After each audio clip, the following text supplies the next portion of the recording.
नमस्कार दोस्तों, आज मैं आप लोगों के सामने लेके आई हूँ हिंदी अथवा मानक हिंदी। मतलब हिंदी क्या है और मानक हिंदी क्या है, उसमें अंतर। अब व्याकरणिक नियमों में बंध कर एक रूपता को विशेष महत्व देने वाली भाषा मानक भाषा कही जाती है। देखो, जिसमें व्याकरणिक नियमों का बंधन होता है उसे कहते हैं मानक भाषा। हिंदी के संबंध में मानकता का प्रश्न इसलिए उठा कि यह भाषा के अत्यंत विस्तृत क्षेत्र की भाषा है। मध्य प्रदेश, उत्तर प्रदेश, बिहार, दिल्ली, राजस्थान, हरियाणा, फिर उत्तराखंड, हिमाचल प्रदेश आदि सभी प्रदेशों में हिंदी बोली, समझी और लिखी जाती है। स्वाभाविक है कि इन सभी प्रदेशों की बोलियां इस पर प्रभाव डालती होंगी। इसी भाव के कारण हिंदी की 5 उपभाषाएं हो सकती है: पश्चिमी हिंदी, पूर्वी हिंदी, राजस्थानी हिंदी, पहाड़ी हिंदी तथा बिहारी हिंदी। इन सभी उपभाषाओं के इर्द गिर्द फैली भाषाओं की संख्या 18 है। इन सभी क्षेत्रीय तत्वों को समाहित करते हुए भी व्याकरणिक एक रूपता वाली भाषा मानक भाषा कहलाएगी। मानक भाषा के लिए यह भी आवश्यक है कि इसके विस्तृत परिक्षेत्र के लिए इसे बोलने और लिखने में एक रूपता बनाए रखें। अब तो हिंदी का प्रचलन भारत के अहिंदी भाषी राज्यों में भी बढ़ रहा है।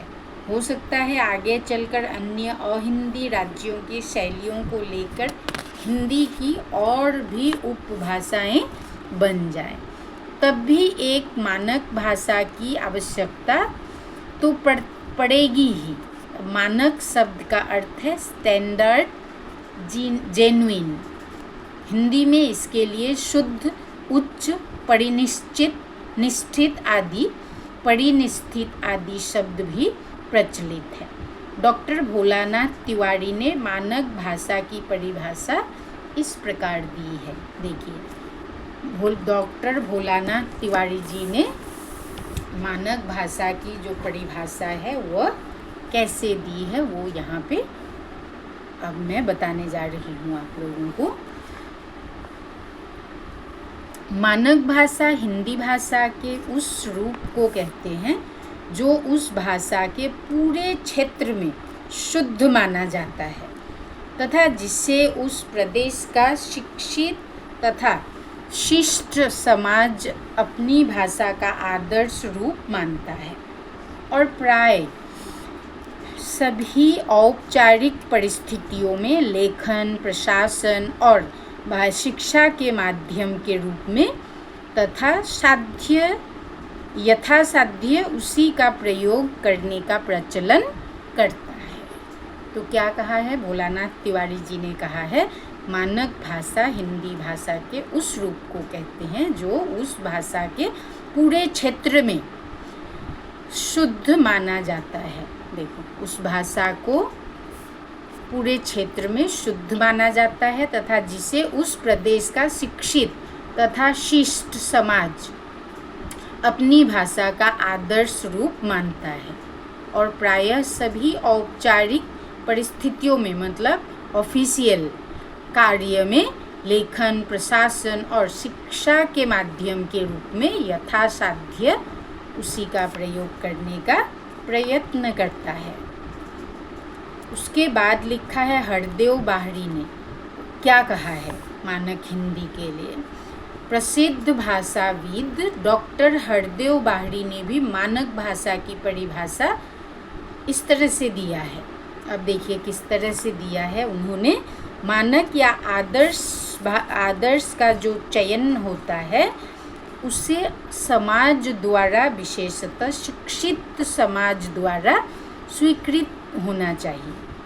मतलब पढ़ाई लिखाई के क्षेत्र में जिसका प्रयोग होता है, जो पढ़े लिखे लोग हैं, शिक्षित समाज, वे जिस भाषा का प्रयोग करते हैं बोलचाल में और लिखित में भी, मतलब बोलचाल में भी वही भाषा प्रयोग करते हैं और लिखित रूप में भी उसी भाषा का प्रयोग होता है।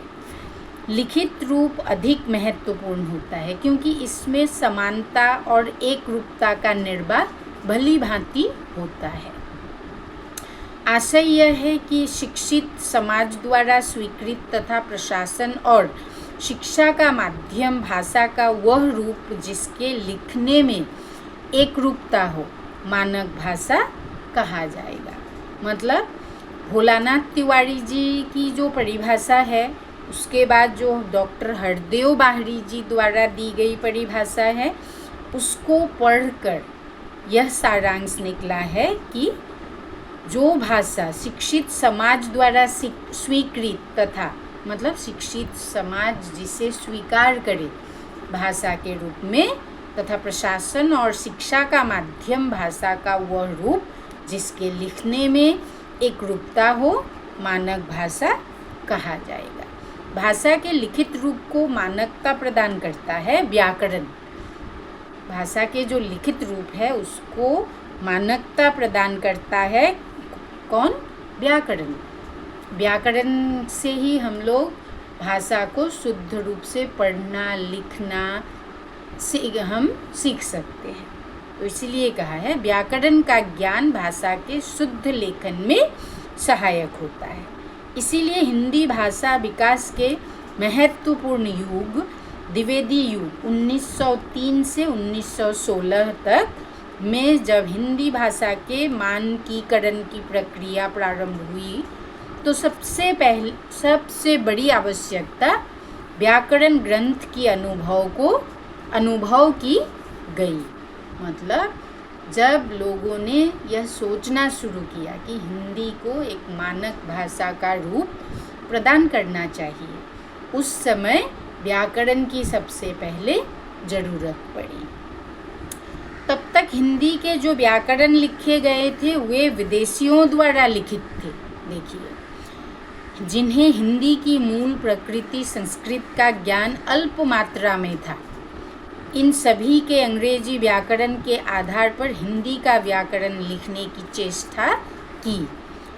यह प्रवृत्ति आज भी विद्यमान है। आचार्य महावीर प्रसाद द्विवेदी की प्रेरणा से कामता प्रसाद गुरु द्वारा हिंदी का एक स्तरीय व्याकरण ग्रंथ लिखा गया जो आज भी अतुलनीय है। मतलब कामता प्रसाद गुरु द्वारा लिखित हिंदी व्याकरण आज भी अतुलनीय है, मतलब किसी के साथ तुलना नहीं होती है, सबसे ऊपर है। यहीं से हिंदी के मानकीकरण की प्रक्रिया प्रारंभ होती है। आचार्य रामचंद्र शुक्ल मानक हिंदी के आदर्श लेखक हैं। इनके द्वारा रचित निबंध मानक हिंदी के आदर्श उदाहरण हैं। किशोरीदास बाजपेयी हिंदी शब्दानुशासन, मतलब किशोरीदास बाजपेयी ने लिखा है हिंदी शब्दानुशासन।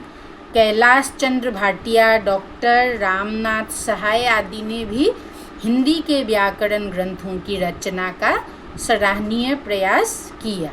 भाषा के मानकीकरण की प्रक्रिया में वर्णमाला, वर्तनी, शब्द प्रयोग, व्याकरणिक रूपों तथा विराम चिन्हों आदि में एकरूपता आवश्यक है। आज की मानक हिंदी में उपर्युक्त विशेषताओं में सर्वत्र एकरूपता मिलती है। मानक हिंदी की कुछ विशेषताएं हैं, जिन विशेषताओं के कारण हम क्या कर सकते हैं, हिंदी को मानक हिंदी के रूप में स्वीकार कर सकते हैं।